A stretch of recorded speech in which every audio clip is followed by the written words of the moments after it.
एक जादुई डिब्बा था। बस एक बटन दबाते ही यह खुद ब खुद अंदर से बाहर की ओर फैलने लगा। यह बिल्कुल ट्रांसफॉर्मर जैसा लग रहा था और धीरे धीरे और बड़ा होता जा रहा था। सबसे पहले 2 पहिए बाहर आए, फिर उसका विशाल ढांचा उभर आया। अंत में ऊपर की छत जुड़ते ही यह एक अष्टकोणीय ड्रैगन में बदल गया, जो खास तौर पर राक्षसों को पकड़ने के लिए बनाया गया था। असल में एक योद्धा और 2 जादूगरनी को गुलाम बनाकर बेच दिया गया था, लेकिन एक मशीन इंजीनियर आइंस्टीन ने उन्हें खरीद लिया। उसने दावा किया कि उसने 10 वर्षों में एक बर्बर जनजाति को बदलकर एक ऐसा शहर बना दिया जिसमें सीवेज सिस्टम भी था। वह गुलामों को इसलिए आजाद कराना चाहता था क्योंकि वह तकनीक के जरिए पूरे दास्ता आधारित समाज को खत्म करना चाहता था। इस लक्ष्य के लिए वह 10 सदियों तक संघर्ष करता रहा और अब उसकी उम्र 938 साल हो चुकी थी। उसने अमृता की औषधि भी इजाद कर ली थी, जिसे पीने से हमेशा जवान रहा जा सकता था। यह सुनकर जादूगरनी चौंक गई। असल में वह हर दिन जादू और औषधियों पर शोध करता था, लेकिन फिर भी उसकी झोपड़ी तक फूलों से भर गई थी। पर वह अपनी सुंदरता बनाए रखने के लिए केवल अपने उगाए हुए खट्टे सेब खाता था। सबको यह सब अविश्वसनीय लग रहा था, लेकिन आगे की तकनीक और भी हैरान कर देने वाली थी। उसने सभी दरवाजों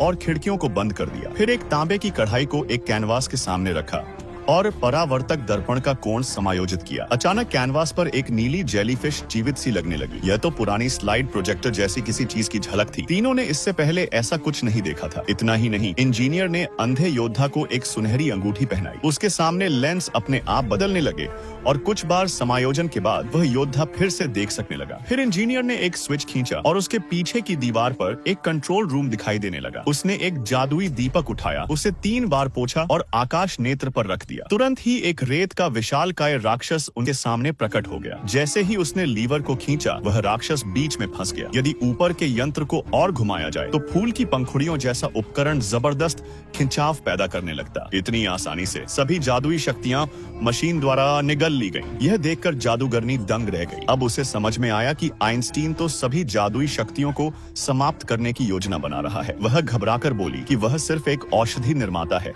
और शुक्र है कि उसने अपनी असली पहचान नहीं बताई। बाहर से सब कुछ बिल्कुल सही लग रहा था और अगर कुछ गड़बड़ नहीं होती तो वे सुबह तक अपने घर वापस पहुंच सकते थे। लेकिन रात के खाने के समय एक अनहोनी हो गई। एक पक्षी उड़ता हुआ आकर लैंप से टकरा गया। असल में यह तो इंजीनियर का संदेशवाहक कबूतर था, जो यह बताने आया था कि शहर के पास एक राक्षस दिखाई दिया है और नागरिकों ने मदद की गुहार भेजी है। योद्धा के अंदर फिर से युद्ध का उत्साह उमड़ पड़ा और संयोग से वही राक्षस सामने आया जिसने उसकी आंखें फोड़ दी थी। अब वह इंजीनियर की सहायता के लिए अपना कर्ज चुकाना चाहता था। पर उसी रात जादूगरनी ने एक भयानक सपना देखा। उसने सपना देखा कि वह अमृता की औषधि चुराने गई थी, लेकिन दुर्भाग्यवश उसे जादू सोखने वाले यंत्र ने निगल लिया। नींद खुलते ही वह पसीने से तर हो गई, लेकिन उसने मन ही मन सोचा सुंदरता के लिए वह जान भी दे सकती है। वह चुपचाप रात को इंजीनियर की प्रयोगशाला में घुसी, लेकिन लगभग पकड़ी ही गई। पर हैरानी की बात यह रही कि इंजीनियर ने शर्त रख दी, अगर वे राक्षस को पकड़ लाएं तो औषधि वह मुफ्त में दे देगा। अगले दिन उसने उन्हें एक और बड़ा यंत्र दिया, एक वसंत युक्त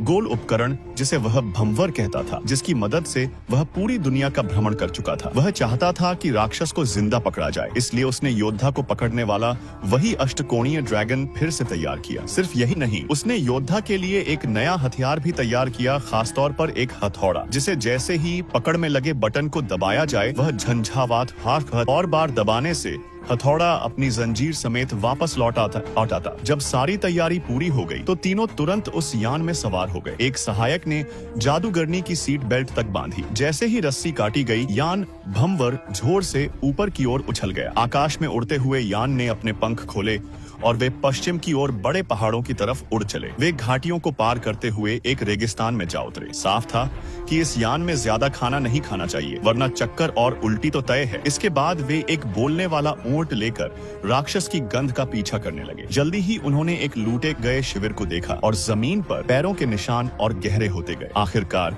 वे एक गुफा तक पहुंच गए। गुफा के अंदर से डरावनी गर्जना की आवाजें आ रही थी। योद्धा ने अष्टकोणीय ड्रैगन को गुफा के बाहर रखा और जादूगरनी को निर्देश दिया कि सही वक्त पर वह उस रॉड को घुमाए जिससे राक्षस अपने आप पकड़ा जाएगा। गुफा के अंदर वह गया तो देखा वहाँ हर तरफ युद्ध के बाद छोड़े गए हथियार बिखरे पड़े थे। अचानक एक दहाड़ सुनाई दी और राक्षस ने अंधेरे में उस पर हमला कर दिया। योद्धा ने हथौड़ा झटका लेकिन राक्षस फिर से गायब हो गया। अब तकनीक से लैस योद्धा को राक्षस पास आने नहीं दे पा रहा था, लेकिन कुछ ही देर में वह चुपचाप छत पर चढ़ गया। तभी बाहर से हथौड़ा उड़ता हुआ आया और जंजीर से बंधे योद्धा को खींचते हुए गुफा से बाहर ले आया। जादूगरनी ने जल्दी से लीवर खींचा पर गलती से अष्टकोणीय ड्रैगन गिर गया। राक्षस अब पूरी ताकत से योद्धा पर झपट रहा था, लेकिन जैसे ही यंत्र को घुमाया गया वह फंस गया। आखिरकार राक्षस को अष्टकोणीय ड्रैगन में बंद कर लिया गया। अब योद्धा को समझ आया कि जीत केवल टीम वर्क से ही मिलती है। उसने पिंजरे को सीधा किया और सभी वापसी के सफर पर निकल पड़े। पर रेगिस्तान पार करते हुए मुसीबत आ गई, लेकिन योद्धा ने अपनी ताकत से